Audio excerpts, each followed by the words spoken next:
Good morning, everyone. Welcome.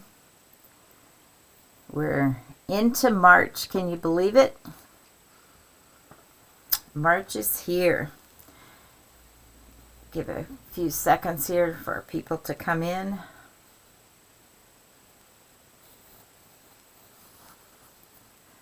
There we go. Good morning. Hi, Kristen. Hi, Marilyn. Hi, Lynn.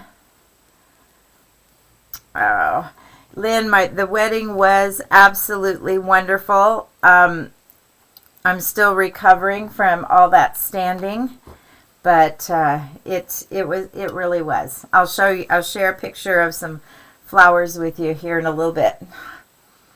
Hi, Mary and Denise. Welcome, welcome. We're going to look today at what was left from our quilt, and there was a lot, I thought, left over from this, so it was going to be really fun. Hi, Rhonda. Hi, Sonia. Hi, Denise. And so I felt that I, wanted to talk a little bit about it as I was thinking about what I was going to do with all of this leftovers. And so that's what I want to work on today. But first, I got another picture. I wish I could tell you who it was from, but they didn't let me know. So here is another finished quilt that was sent to me this morning. So if you sent it and you're on, and you can pop in the chat box and say, hey, that's mine, that would be great. So, but it's beautiful. It's absolutely beautiful. Did a great job with it. I wish I had all my sides on in my own. So, and then here I have to show you the back because very creative in terms of how she's going to be doing her backing and using up some of these leftovers. And it looks like she used the leftover when she cut her extra blocks in half and a few half square triangles in there. It's very lovely, very lovely. Great job on that. I love it. All right, and then just for giggles and whatever, here is, this is where when I was working on them, this is the centerpieces for the wedding that I spent a day and a half putting together for that, plus their bouquets and stuff, so that was kind of fun. And then here they were in the this was in the reception hall at the bride and groom's table, and a couple of them together there. So that was part of our wedding. I think for me the best part was when all the little kids, they had a big dance floor right there in front of that table, and all the little ones went out there while the grown-ups were having dinner and started dancing, and it was the best meal entertainment that one could ever have. They were so fun and funny and so much laughter and all of that. It was great. So the wedding turned out great. Thank you for waiting on me to get back. And so let's get busy with today's thoughts on this. I'm going to drop down to the table and you can see I have this big pile, and this isn't even all of them. I just brought some. All those pieces that I cut off for to make the 4-inch squares or the 3.5-inch squares that we needed in the quilt. So some of them are a little fatter and some are a little skinnier, depending on what size I needed to open. I have some half square triangles, some half blocks, left over from what I'm doing for my border. So that was, and I'm looking at all this and I'm going, there is really a lot of fabric here. Plus, as all of us probably, we have a whole stack of the charm squares. I'm going to just drop all those right now onto the table. And so I decided that one of the things a couple of years ago that inspired me was seeing the show on the Quilt Show with Jean Wells. in her book and some of her work. I was intrigued by looking at landscape and coming up with a quilt with that, and I thought, well, what can I do to do that? So I started sewing strips together like this. This one I kind of went with cool colors. I decided I'd do a few with cool colors, some with warm colors, and then I started sewing them together side by side, and getting, you know, some things that way. And then the others I would leave as it is, the half square triangles, all of that. Well, the first thing I jumped into was making just around, you know, just a random log cabin. And that's easy. And so I'm going to throw a few of these in when I get to the point of putting the quilt that I want to do in the kind of the style of what Jean does, because I love it, and this is just perfect fabric for that. But then I also I've been doing some slow stitching and things like that, so I wanted to create maybe like a 9-patch or a patched quilt. So I just took my random half pieces, put them together. Then I thought I wanted a little bit more color, a little bit more added to it, so I went and found a batik, actually 2 different batiks, and I, you know, just stuck these on here. They're not sewed down yet, but from this point I thought it's kind of it could use something. So I made some of these for another project, and it's basically lace. This is made out of thread under the machine with washable, the word is not coming to me at this moment. You know, that stuff you put on there and you wash out so you can actually sew it. And this has got some toile in the middle of it. So, and I had some leaves. This one is probably not the one that I'm going to actually use because I think it's a little too fat, but I'm going to create a long skinny one, I believe, for this, because I think that would look nice in there. Wash away stabilizer. Oh, Kristen, you're wonderful. Thank you. Stabilizer. And put that, make that. Maybe one of the classes will make one of those one of these days here. So that was another thought, just taking and randomly using my pieces and following, you know, I don't know if they're rules or things that we can do for designing and composition and grid. You know, there's the magic 3 where you use odd numbers for things, so thus 3 here, 3 different fabrics, that is pleasing to the eye, and different colors and values of those colors, aligned, not aligned, gives you a little bit more of that. If you're going for landscape, horizontal strips, and you know, all these strips, you could really do a wonderful landscape, a small picture of that. And you know, that whole symmetrical idea, having a line that moves through your quilt, all of those things could work with that. Here is the one that I'm, you know, working on in the, what I would call a thought that I got from Jean, and I went and stamped with permanent ink this, you know, leaf on here, because I want to do some slow stitching on it. I wish I had gotten to it before camera today. Didn't quite get there, but I just took chunks, and here is where I used, you know, some of this here, and put that, cutting that up and putting it in here. This was from that long strip, and then this was just the strips pulled together again. And I'm going to keep adding to this as I go and create, you know, kind of a modern landscaping type piece with this. So these are the things that I am going to do with mine. I'm going to continue this, and somewhere this will go into this piece. I don't know where, with all of my leftovers. And then I want to continue creating, I don't know how big I'll go. Maybe 9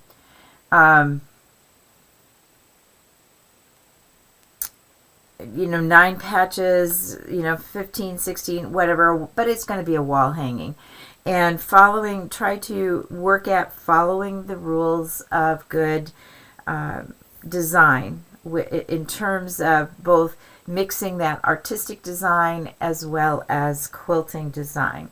So what I would like to see in the chat box for just a minute or two is, what are your thoughts when you saw that pile of scraps, and then when you were done with your quilt and you had all of those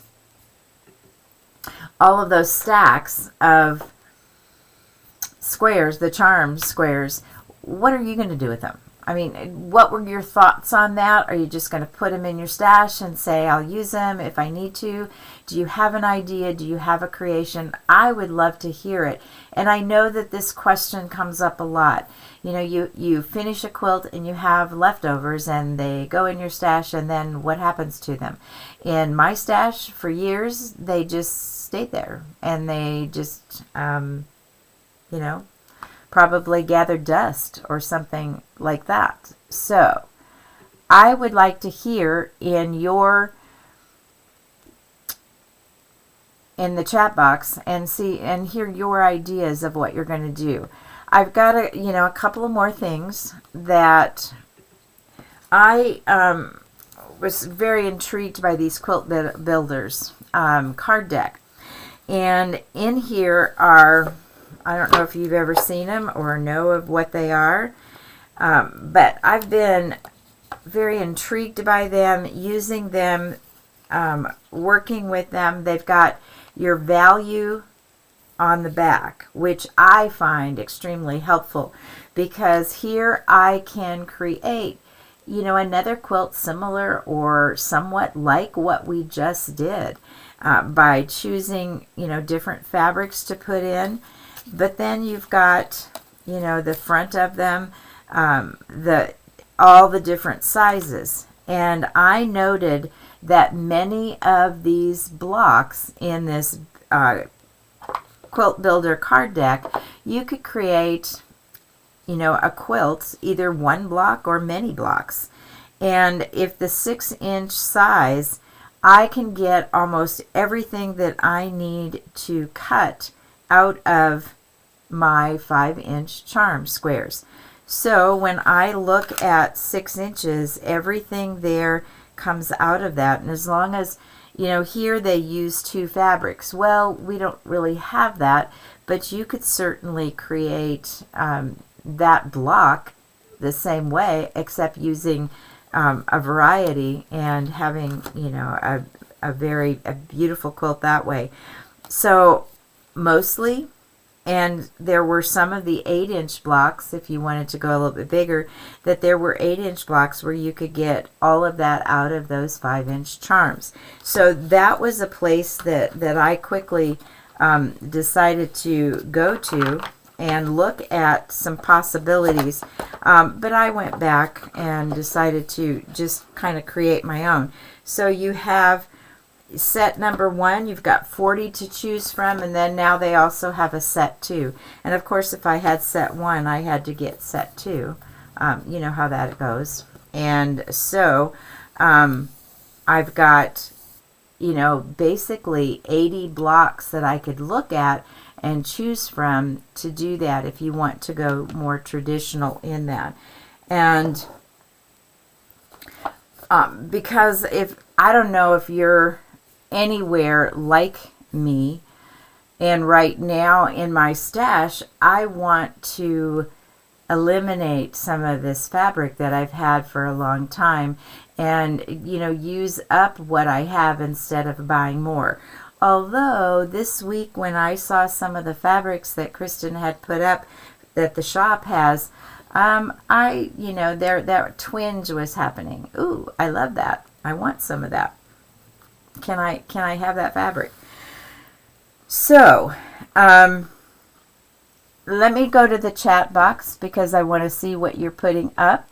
And let's see what we have that use the 5-inch charms to create an argyle quilt. Yes, and I'm going to give you a few other blocks and ideas that I've come across too, but the argyle one is wonderful. And if you guys can find that one is lovely. Oh, don't tell me there's a third box. I have to forget that. Okay, Laverne, you're going to do an after quilt, which is using other blocks and coming up with another one. I think that is wonderful.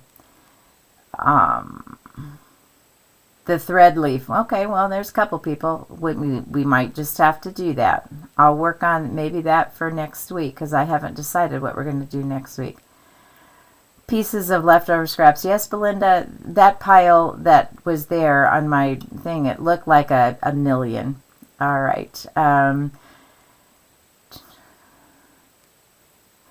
Yeah, and if you want to go see how Jean Wells puts that together, go back to her show and watch it. She was very inspiring to me, being able to take that and see through her eyes,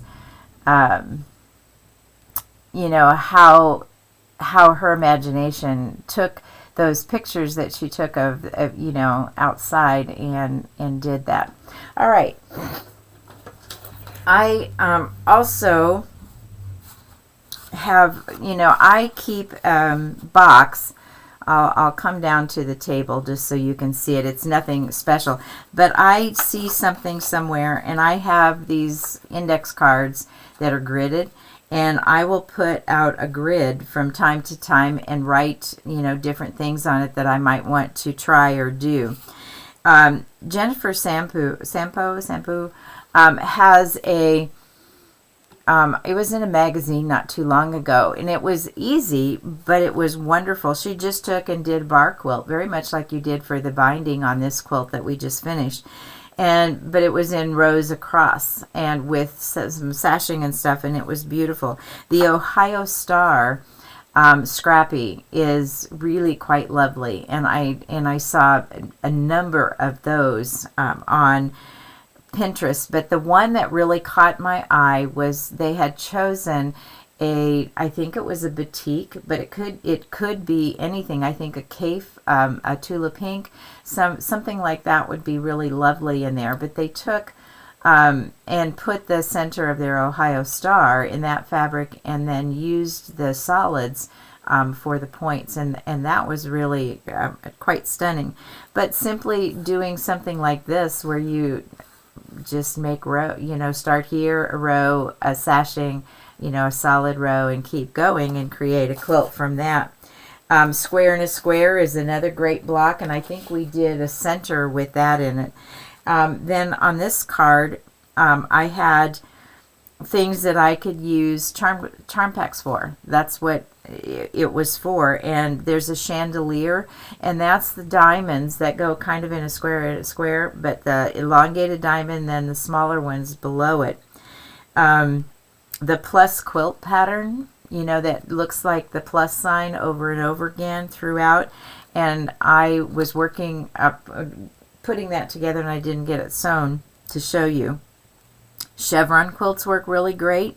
A pattern similar to this where the inside is one color, and then getting that large X coming, and that center again could be another fabric that would just add a little spark to that. And I think a multi-fabric, so to use all those solids around it would be absolutely wonderful. Or just use the charms with sashing. I mean, it doesn't have to be anything great, just a charm and a solid, a charm, a solid, and put that into rows. The Drunkard's Path works really well if you use Marty Michelle's templates. You can create small drunkard's path and use up all of these in that. And pinwheels, obviously we did that in one of the pieces, and you can do 4 patches with those solid blocks, and put other solids around it, or background fabric. So there's some ideas for you, and I'm looking. Oh my goodness, there's a Christmas box too. The 5-inch Charms to Create in Argyle. Yeah, I saw that one. Okay, let's see. Leaders and Enders Quilt Project. Oh, Lynn, that's brilliant. Because you can do something quite simple, and those leaders and enders, that would be fabulous. Such a smart idea. Drunkard's Path templates. Kristen listed those there. If depending on how far I go, and if I still have stuff left over, I may make a wall hanging with that. Making the scraps into fabric and then cutting out. Oh, absolutely. And I was going to mention that as well, and I forgot. But just making new fabric, using up all those scraps and putting them together. But I wanted to share with you what I am doing, and we might make some of these maybe next week. Who knows? We'll see what I come up with for then. Or I always appreciate all of your ideas on that. So if anything has inspired you, made you want to grab those fabrics and do something so that you can create a completely a second quilt out of this. Or the other thing that's becoming quite popular is that second quilt becomes the backing. And if you haven't put a backing on the quilt that we just done, and today you heard something that you thought was interesting, and you want to put together a second quilt that comes out, in the dimensions of this one, and use it as your backing, what a brilliant idea. You get 2 quilts for the price of one, in essence, when this comes together. So there's number of ideas, and I want to use up some of this fabric. I don't want to stuff it in in my boxes that are behind me, that, as you can see, like right here, it's full.